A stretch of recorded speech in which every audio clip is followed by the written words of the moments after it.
My daughter called me on a Tuesday morning, and I still remember exactly where I was standing when the phone rang.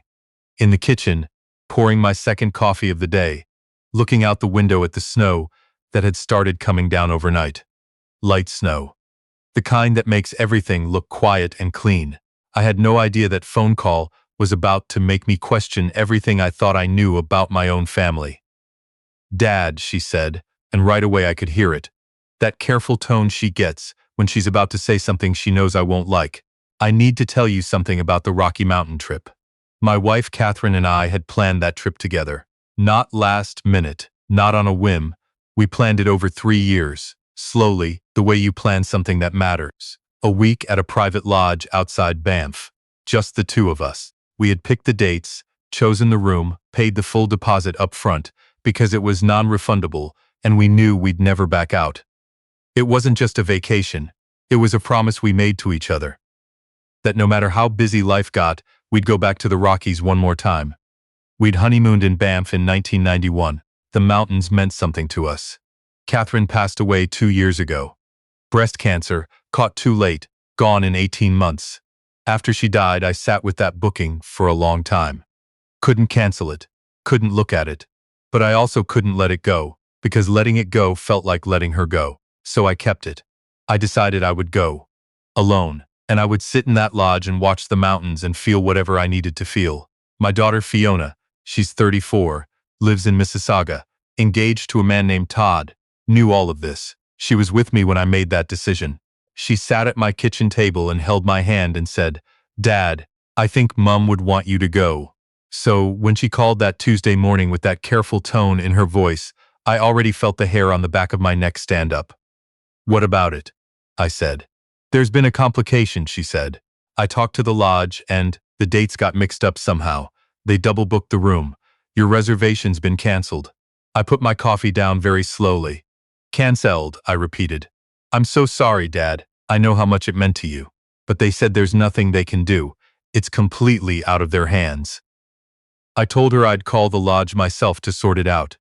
She said not to bother, that she'd already handled everything, that the deposit was gone because it was non-refundable, that I should just try to book somewhere else. She kept talking.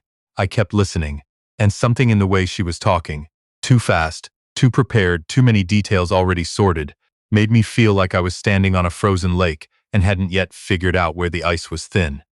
"Fiona," I said, "are you sure that's what happened?" "Dad, yes, I'm sure. I'm sorry. These things happen." I got off the phone and I stood in my kitchen for a long time. Then I called the lodge directly. It took the woman at the front desk about 45 seconds to tell me that my reservation was very much active, fully confirmed, and that no one had called to report a double booking because there was no double booking. "Is there anything else I can help you with?" she asked.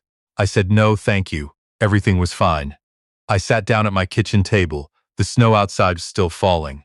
I thought about Catherine.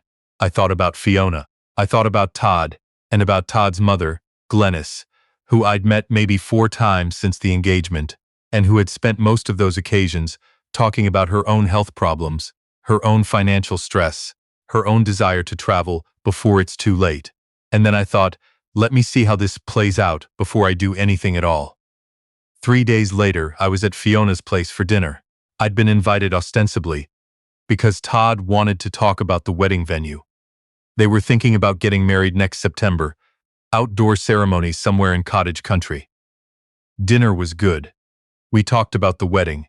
Everything felt normal. And then, near the end of the evening, while Fiona was in the kitchen cleaning up, Todd leaned across the table and said, "By the way, I hope it's okay. My mum is using the lodge dates. She's been having a tough year and Fiona offered the booking since it was going unused." He said it the way you say something you've been told is already settled. Casually, like informing me of a scheduling detail, I looked at him and I said, "That's interesting. Tell me more." He blinked. "Well, Fiona said the booking got cancelled on your end anyway, so she figured rather than waste the dates, Mum could use them. She called the lodge and just swapped the name on the reservation. Just swapped the name. On a reservation I paid for a room Catherine and I had chosen together, a room we'd saved for, a room I'd held on to through 18 months of watching my wife die and another 2 years of learning how to be a person without her. I nodded slowly. When did your mum find out? I asked. Fiona told her last week, Todd said. She was over the moon, honestly. She's already packed. Fiona came back from the kitchen at that point with tea. She sat down and looked at me, and I watched her face go very carefully still, the way it does when she's not sure what I know. Todd was just telling me about Glennis's trip, I said. Fiona set down the teapot. Dad, Banff in January, I said. Beautiful time of year. She started to explain. Something about not wanting me to go alone, something about being worried about me, something about how she thought I wasn't ready.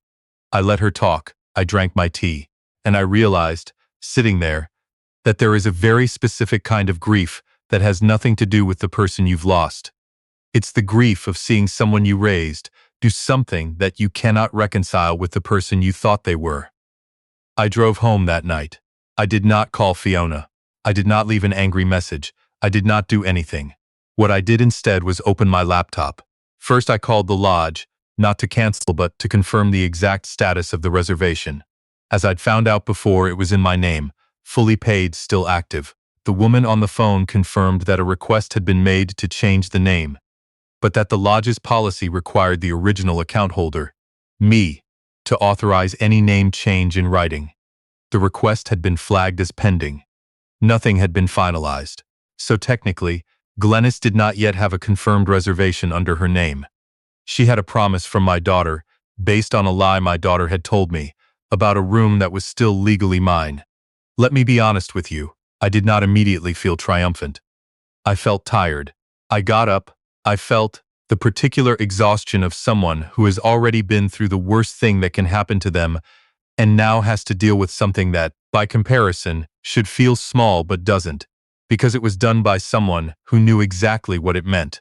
I called the lodge back the following morning and told them I wanted to keep the reservation in my name, that the pending name change request was unauthorized and should be removed, and that I would be checking in on the original dates as planned. The woman was professional and kind. She said everything would be sorted. I booked my flights. I did not tell Fiona. Glennis, I later found out, had already told people about the trip. Her sister in Sudbury, her book club, Todd's aunt, who had called to say how wonderful it was that I was being so generous to a woman going through such a hard time. I only found this out afterward, but I think about it, about Glennis at her kitchen table, telling people about the mountain lodge, about the balcony view, about what she was going to pack, and I feel something complicated. Not guilt. Not satisfaction. Exactly. Something quieter than both of those. The week before the trip, Fiona called again. Dad, she said, I wanted to check in. I know the Banff dates are coming up. Are you doing okay? She still thought I wasn't going. She still thought the reservation had been canceled. She was checking in the way you check in on someone who has accepted a loss. I'm great, I said. Looking forward to some rest. That's good, she said carefully. Are you staying home then? Maybe some time with the guys from the old firm? I've got plans, I said. Don't worry about me. She paused. Dad, I want you to know that everything I did because I love you, and I didn't think you were ready. Fiona, I said gently, let's talk when I get back, okay? I'll call you when I'm settled in. Another pause. Longer this time. Settled in where? Have a good week, I said, and ended the call. I drove to Calgary on a Thursday afternoon, picked up my rental, a sensible Subaru, good in the snow, and made the drive into the mountains as the sun was going down. If you've never driven that stretch of the Trans-Canada in winter, let me tell you, it does something to you. The peaks come up on either side, and the light goes pink and orange behind them, and the world gets very large and very quiet all at once. I had the radio off. I drove in silence and thought about Catherine and how much she would have loved that drive. I checked into the lodge at just past 6 in the evening. The room was exactly as I'd imagined. Wood-paneled walls, a stone fireplace, a wide window that looked directly at the mountains. There was a deck out back, and even in January the air was that particular cold mountain air that smells like pine in distance. I stood out on that deck for a long time in my coat with my hands in my pockets, and I talked to Catherine the way I'd started doing after she died. Not out loud, not exactly, but in a way that felt real to me. I told her I made it. I unpacked slowly. I ordered room service, bison stew because I was in Alberta and it felt right, and I sat by the fire and watched the snow falling outside. My phone was on the table beside me, turned face up. At 7:43 it started. First it was Todd's number. I watched it ring. I didn't pick up. Then Fiona, 3 times in a row. Then a number I didn't recognize, which I later found out was Glenys, calling from her landline at home in Brampton. By 9 o'clock I had 14 missed calls. I turned the phone face down, finished my stew and went to bed. Here is what had happened. I pieced together afterward. Glenys had arrived at the lodge that afternoon. She had a printout that Fiona had sent her, a forwarded copy of my original booking confirmation. She walked up to the front desk, full of expectation, probably talking about the mountain view, probably already planning where she was going to sit on the deck. And the woman at the front desk looked up her name and found nothing. No reservation under Glenys's name. No name change on file. The room, my room, was occupied. Had been occupied since 6 in the evening by a Mr. Hugh Callahan, which is me. Glenys had driven 4 hours from Calgary Airport. She had a suitcase. She had her book, her creams, her good dressing gown. She was ready for a week in a mountain lodge that did not have a reservation for her.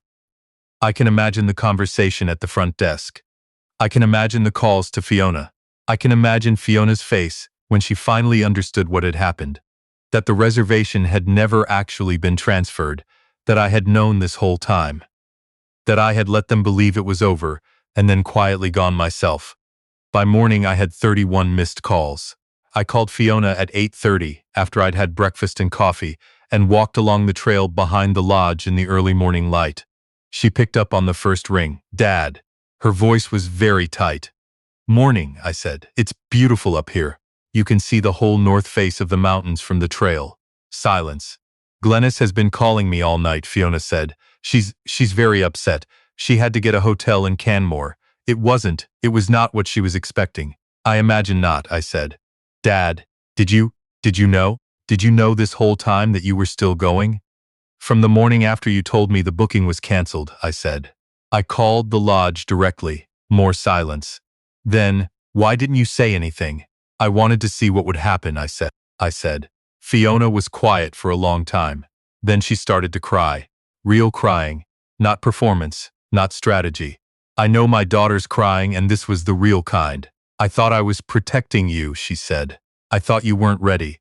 You barely left the house for a year after Mum died, and I didn't want you to go there alone and fall apart. I let her talk, and I understood then what I hadn't fully understood before. This hadn't been entirely Glenys's scheme. Fiona had believed she was doing something kind. She'd been wrong, badly wrong, but she hadn't been malicious. Glenys had heard the idea and run with it. Had been the one to push for the name change.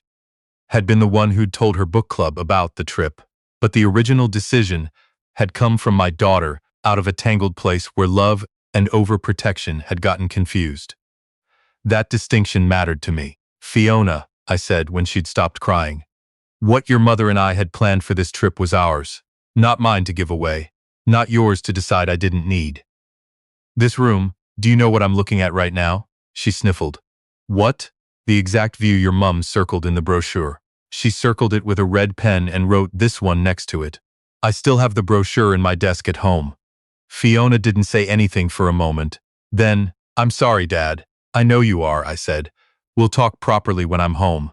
But I want you to understand something. I came here because I needed to come here. Not in spite of Mum being gone. Because of it. And that was my decision to make. I know, she said very quietly. I know that now. After we hung up, I went back inside and sat by the window with my coffee. The mountains were doing what they do. Just existing, enormous and indifferent and beautiful. I thought about Catherine, about the brochure in my desk, about the 31 missed calls, and the woman in Canmore who'd had to find a last-minute hotel. I'm not a man who enjoys revenge, exactly, but I am a man who believes that sometimes the world sorts itself out when you let it. That evening I sent Fiona an e-transfer for half of what Glenys's hotel in Canmore had cost. I'd asked Todd for the amount, and he'd sent it over without comment. I attached a note that said, "This covers half. The other half is Glenys's responsibility. She was a guest in a situation she should have asked more questions about. I didn't send anything to Glenys directly. I didn't need to. I spent 6 days at that lodge. I hiked when the weather allowed. I read the 2 books I'd packed. I ordered room service twice and cooked at the small kitchenette the rest of the time. Nothing fancy, just the kind of simple meals I'd been making since Catherine died. I sat on the deck every morning in the cold and had my coffee, and looked at the mountains, and talked to my wife the way I'd been doing for 2 years. It didn't fix anything. It wasn't supposed to, but it felt right in a way that very few things have felt right since I lost her. On my last morning, I went down to the trail one more time before checkout, early enough that there was no one else around, just the snow and the pines and the mountains in the early light, everything pink and silver and quiet. I thought, okay, Catherine, I made it. I came here like we said. When I got back to Mississauga, Fiona was waiting at my house with a lasagna and an apology she'd clearly been rehearsing. I let her in, we ate at my kitchen table, and she said everything she needed to say. And I listened, and then I said everything I needed to say, and she listened. We didn't agree on everything, but we were honest, which is more important. She told me that things with Todd were complicated, now that she'd seen for the first time how his mother operated, and she wasn't sure she liked it. That watching Glennis's reaction to what happened, the calls, the anger, the complete failure to acknowledge that she'd been sitting in something she had no right to, had changed something in how Fiona saw her future mother-in-law. I didn't say I told you so. I almost did. But I didn't. What I said was, you'll figure it out. You're smarter than you give yourself credit for. She smiled at that. A real smile, the kind that looks a little bit like her mother's. We washed the dishes together. She kissed me on the cheek before she left. At the door, she turned around and said, I'm glad you went, Dad. I mean it now. I'm really glad you went. After she left, I went to my desk and opened the bottom drawer. The brochure was there, a little worn at the edges, folded open to the page with Catherine's red pen circle and the words "this one" in her handwriting. I looked at it for a while. Then I put it back carefully and closed the drawer. I made myself a cup of tea. I sat in my chair by the front window. The snow had started again outside, light snow, the quiet kind. I thought, someday I'll go back. Maybe. When the time feels right. The mountains aren't going anywhere. And neither, as it turns out, am I.